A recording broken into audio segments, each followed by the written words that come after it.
2/3 of our workforce at C.H. Robinson, as I said, we have 15,000 people. 2/3 of our workforce are millennial.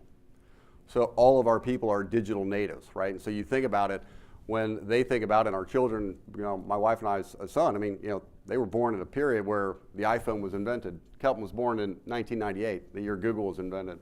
And obviously now the iPhone was launched, in 2007. And you think about the evolution and the speed with which the digital age is occurring. The first industrial revolution, the second, the third, and here we are in the fourth. And really what the fourth is all about is about taking all the previous three revolutions, and it builds on that digital platform. And now they're talking about how technology is going to be not only embedded in everything that we wear, so embedded technology, whether it's your smartwatch, whether it's your clothing, but also they're now beginning to embed technology in the human body. And we're just on the initial cusp of the fourth industrial revolution. You're talking about nanotechnology and blockchain and the Internet of Things.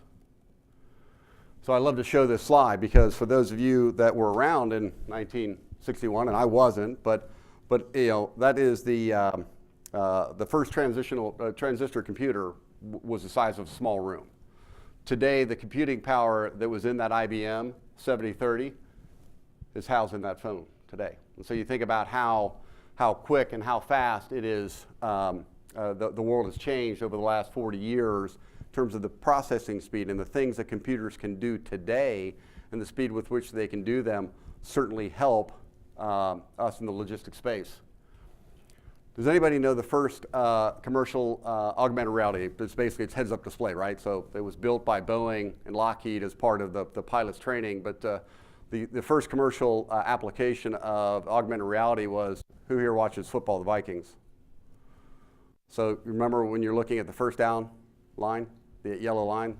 That's the first commercial use of augmented reality. And so obviously it's supposed to reach 1 billion users here by 2020. Another interesting statistic is that the number of business transactions, think about the number of business transactions that take place today, there's going to be 450 billion on the internet each day. And you think about how much computing power that needs and the implications of it, because data is no longer being thrown away. The amount of data that we're collecting and the amount of data that we're analyzing and processing and then beginning to use for enhanced information is only accelerating. I think every statistic is 90% of the data that is in existence today was created over the last 3 years. And so you think about, and by the way, my wife is Colin's really happy about this first bullet point, that by 2020 the average person will have more conversations with bots than their spouse. I mean, all of us when we're ordering something online, when we're ordering a car on Uber, when we're transacting and that chat comes up, that's not a human being. That's a chatbot.